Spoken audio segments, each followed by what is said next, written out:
L. Ron Hubbard.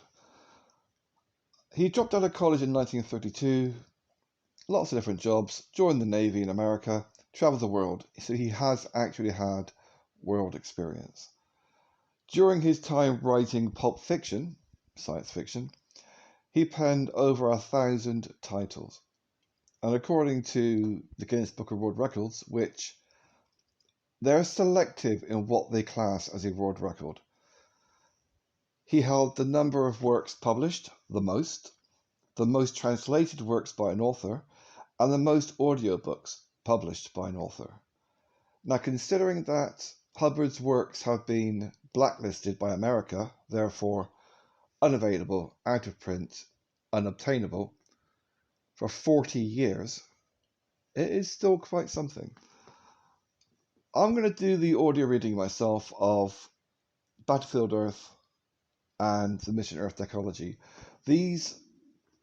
I'm pretty sure these are his last 11 science fiction books. And I believe that they are essentially the nails in his coffin that got him basically blacklisted from America.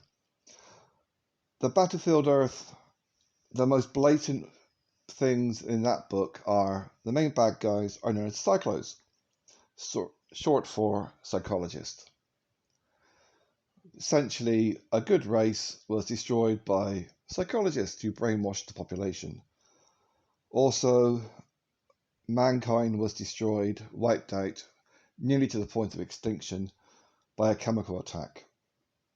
At this moment in time, 2024, the COVID is currently exterminating 100 million Chinese people per year. 5 to 10 years, they will cease to exist as a race unless something is done to stop it. The other books that were the nails in his coffin, well, from my opinion, was a series of 10 books called The Mission Earth Ecology. I'll give you 2 good examples of how he uses satire to state reality in his science fiction. The main bad guys in the Decology were the Coordinated Information Apparatus, the CIA, who used drugs, addiction, blackmail to control the world. One of the characters in the book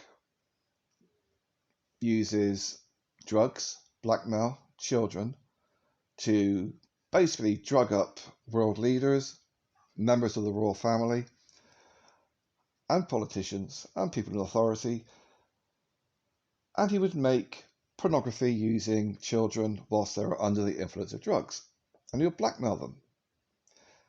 Would you like to guess the name of the person in this book from 40 years ago? Mr. Epstein, working for the CIA. Does that sound familiar?